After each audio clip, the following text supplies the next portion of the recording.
হ্যাঁ ওই দেখো ইটের দামটা নিয়ে এই চাচা যখন যেছে তাহলে ইটের দামটা দিয়েছে কবে ইট দিয়েছে শুনুন আপনার বাড়িতে শনিবারের দিনে ইট দিয়ালাম এক গাড়ি ইট। তা যে ভাবি বললো 10,000 টাকা দিল আর তোমার ভাইয়ের কাছে পয়সাটা লোয়া তোমার ভাই গাড়িতে গিয়েছে তাহলে পয়সা রেখে দাও। পয়সা কিসের পয়সা? কিসের পয়সা মানে ইট দিয়েছে তোমার এক গাড়ি ইট দিয়েছে এই গাড়িতে এক গাড়ি ইট দিলাম। পয়সা নিয়ে এলিস তো? পয়সা না 10,000 টাকা। আপনাকে বললো যে আপনার ভাইয়ের কাছে আপনার নামটা কি বললো ইদুল আপনার নাম ইদুল্লাহ তাহলে ইদুল এর নাম হচ্ছে ইদুল বললো তাহলে আমাকে 10,000 টাকা দাও আবার বললো এক গাড়ি পাথর দিলে তো আমি ঠকে যেতাম। আপনি পয়সা দেন। পয়সা দেবেন না? হ্যাঁ তোমার পয়সা হবে না। আমি কিন্তু পুলিশকে ডাকবো। হ্যাঁ ডাকুন। ডাকলে বলে হবে না। 10,000 দিয়েছি আপনাকে পয়সা দিতে হবে। আমি দিতে পারবো না।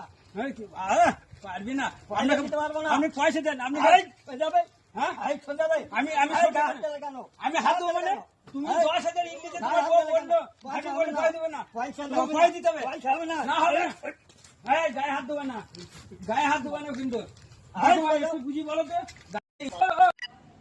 দেখুন তো কোন জায়গা দেখে বলুন। কম ছাড়ে আবার কম দিলাম দেখো দিনি ও